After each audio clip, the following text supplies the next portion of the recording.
दिखाती एक औरत एक रेड्डी के लिए गांव में आती है। आइए आइए मेहरबान कदरदान, खाइए रोहड़ा के ताजे ताजे केले। कभी खाए नहीं होंगे ऐसे केले। पीले पीले केले खाइए।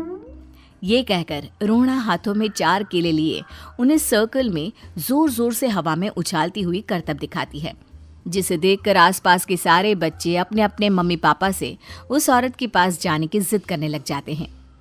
पापा, ऐसा तो सर्कस में बॉल से होता है ना, ये आंटी तो केले से कर रही है। चलिए ना पापा, देखते हैं। रोहड़ा एक पतली सी तार पर चलती हुई केलों से करतब दिखाती है। आते जाते सभी लोग बाहर रुककर उसके करतब देखते हैं और वाह वाही करते नहीं थकते। जैसे ही एक आदमी पास आकर उसे पैसे देने लग जाता है, तब वो कहती है, अरे नहीं नहीं साहब, मैं करतब तो बच्चों के मन को बहलाने के लिए करती हूँ। धंधा तो मेरा केले का है। पीछे देखो मेरी रिड्डी, जो भी मेरे केले खाएगा मेरी तरह चुस्त दुरुस्त और तंदुरुस्त हो जाएगा। पता चलता है क्या कि मेरी उम्र 55 की है। अरे पर ऐसे ठंड के मौसम में कोई केला क्यों खाएगा? ये ऐसे वैसे केले नहीं है साहब, ये शरीर में गर्मी देते हैं। ठंड को दूर भगाए जो भी रोहिणा के केले खाए। पापा, अगर मुझे केले नहीं मिले तो मैं घर नहीं जाऊंगी। तभी उसके पापा कहते हैं कि बेटा, केले ठंड में कभी गर्मी नहीं देते। ये सब कहने की बातें हैं, सामान बेचने का तरीका है इनका। पर पिंकी नहीं मानती। मैं केले खाऊंगी। पिंकी की जिद के आगे नत्थू हार जाता है और उसे केले खरीद कर दे देता है। पिंकी खुश होकर केले घर ले आकर खाती है। अब मैं भी करतब करूंगी, कितना मजा आएगा। जादुई केले। पिंकी पहला केला खत्म भी नहीं करती कि वो बेहोश हो जाती है। दूसरे केले से एक काला धुआं आता है और रोहड़ा चुड़ैल बनकर बाहर निकल आती है। मेरे भूतिया केले बच्चे न खाए, ऐसा हो ही नहीं सकता। जादूपुर वालों, कब तक बचोगे? आ गई हूं मैं रोहड़ा, जिसका कोई नहीं कर सकता सामना। रोहड़ा पिंकी को गोद में उठाकर काले धुएं में कहीं गायब हो जाती है। शाम के वक्त नत्थू घर लौटता है और पिंकी को घर में ना पाकर उसकी माँ से कहता है, माँ पिंकी कहाँ है? अरे बेटा, उसे तो तू सुबह करतब दिखाने ले गया था ना, फिर कहाँ वापस आए तुम दोनों? मुझे लगा तू उसे अपने साथ मंडी ले गया होगा। हे भगवान, मेरी बच्ची कहाँ गई? मैं उसे घर ही तो छोड़कर गया था माँ। नत्थू गांव के घर कोने में अपनी बेटी को ढूंढता है, पर उसे वो कहीं नहीं मिलती। परेशान होकर आखिर रो रो कर नत्थू हिम्मत हार कर घर लौट आता है। अगली सुबह रोहड़ा फिर से करतब दिखाने आती है और इस बार पिंकी की तरह रोनी केले खरीद लेता है। 50 रुपए दिए थे पापा ने, सारे पैसों की मैंने केले खरीद लिए हैं। अब मैं भी आंटी की तरह ही करतबबाज बन जाऊंगा।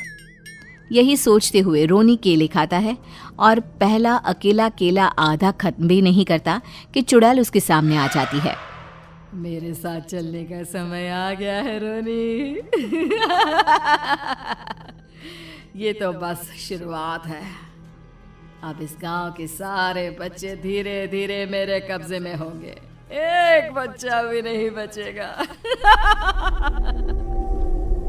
ये कहकर रोना रोनी को गोद में लेकर काले धुएं में अदृश्य हो जाती है। इसके बाद हर रोज गांव में से कोई ना कोई बच्चा गायब होता, पर ऐसा क्यों हो रहा है किसी को भी समझ में नहीं आ पा रहा था। रोज की तरह अपनी बेटी पिंकी की तलाश में नत्थू गांव के एक तालाब के पास बैठा रो रहा था। कहाँ गई मेरी पिंकी? शकुंतला के जाने के बाद एक वही तो मेरा सहारा थी।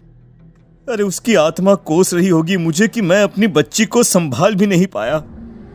नत्थू ये कहता हुआ रो ही रहा था कि तभी तालाब में से उसे शकुंतला की आवाज सुनाई देती है। कहाँ थी तुम शकुंतला? हमारी बच्ची और सारे गायब हुए बच्चे रोहड़ा के कब्जे में हैं। वो बच्चों को जो केले देती है उससे बच्चे बेहोश हो जाते हैं और उसके कब्जे में आ जाते हैं और वो उन्हें ले जाकर काली दुनिया में ले जाती है। पर वो ऐसा क्यों कर रही है? ये मैं नहीं जानती, पर उस दुनिया का रास्ता मैं आपको बता सकती हूँ। जहाँ ये नदी खत्म होती है वहाँ एक केले का पेड़ है। उसके नीचे एक दरवाजा है, वहीं से रास्ता जाता है उस दुनिया का। ये कहकर शकुंतला की आत्मा गायब हो जाती है।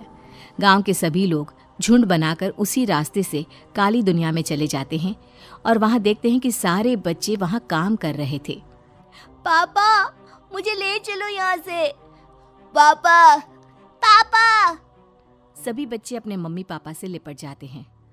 तो तुम लोग यहाँ तक आ गए? क्यों हमारे बच्चों को पकड़ लिया तूने? तुझे शिकार ही बनाना है तो ले, हम सब आ गए हैं, हमें खा ले।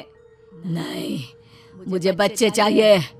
मेरे बच्चे के बदले तुम लोगों के बच्चे। क्या मतलब? मैं इसी गांव में रहने वाली एक औरत थी। केले की चोरी के इल्जाम में मेरे बेटे को गांव वालों ने इतना मारा कि वो मर गया। उसी दिन मैंने ठान लिया कि गांव वालों का भी वही हाल करूंगी।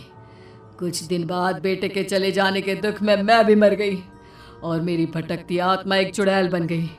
और फिर मैंने बदला लिया तुम सबके बच्चे छीनकर। बर्दाश्त नहीं कर पाए ना? सोचो मुझ पर क्या बीती होगी। हमें माफ कर दो रोना। पता नहीं ये किसकी गलती थी, पर हम सभी माफी मांगते हैं। हमारी खुशियां लौटा दो, तुम भी तो एक माँ हो। गांव वालों की बात सुनकर रोना का मन पिघल जाता है और वो बच्चों को छोड़ देती है। उसके बाद काली दुनिया बच्चों के लिए जादुई दुनिया बन जाती है।